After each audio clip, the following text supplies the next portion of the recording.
कि फायरिंग के ऑर्डर हुए हैं, लोग हट जाए, इस तरह की कोई अपील की गई थी? हाँ, मैंने की थी।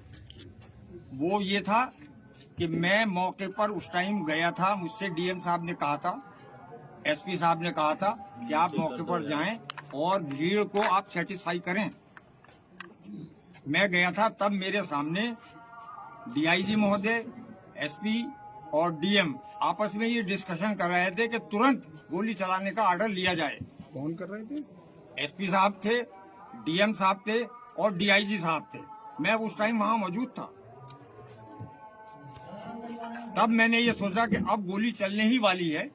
मैंने पब्लिक से अपील की, बहुत ज्यादा अपील की, वहां पहुंचकर भी अपील की, लेकिन 75% लोग वापस चले गए। कुछ लोग यही सोचते रहे कि खुदाई अभी भी जारी है, ये खुदाई क्यों हो रही है। तो मैंने फौरन ही अनाउंस किया कि गोली चलने के आदेश मिल चुके हैं पुलिस प्रशासन को, लिहाजा मेरी गुजारिश है, अल्लाह के वास्ते, खुदा के वास्ते, सारे लोग हट जाएं, चले जाएं, अपने अपने घरों को चले जाएं, शांति बनाए रखें। उसके बावजूद भी कुछ लोग वहाँ ये जानने के लिए रहे कि क्या वाकई में जामा मस्जिद की खुदाई हो रही, और किसी लिए नहीं, इसलिए। लेकिन खुदाई की अफवाह किसने फैलाई? जी, खुदाई की अफवाह किसने फैलाई? खुदाई की अफवाह इसलिए फैली कि वो पानी जब चारों तरफ चला तो पब्लिक में ये अफवाह हो गई, ये भ्रम हो गया, ये हो गया कि खुदाई चल रही है इसलिए ये पानी आ रहा, क्योंकि वो पानी आने का कोई टाइप था नहीं। अंदर से लगातार अनाउंसमेंट भी हो रही है और उसके बाद भी अफवाह फैल रही है, तो ये तो कहीं ना कहीं आप लोगों की कमियां रही ना?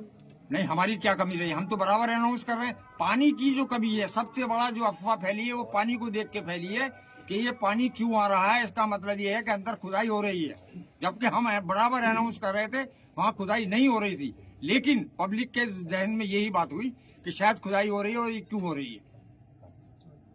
जैसे पुलिस का तो ये मानना है कि गोली जो है पुलिस ने नहीं, पब्लिक में ही चली है। ये कहना बिल्कुल गलत है पुलिस का, ये कहना बिल्कुल गलत है। पुलिस गोली हमारे सामने चला रही थी, मैं मौके पे मौजूद था। पब्लिक की तरफ से मेरे सामने कोई गोली नहीं आई।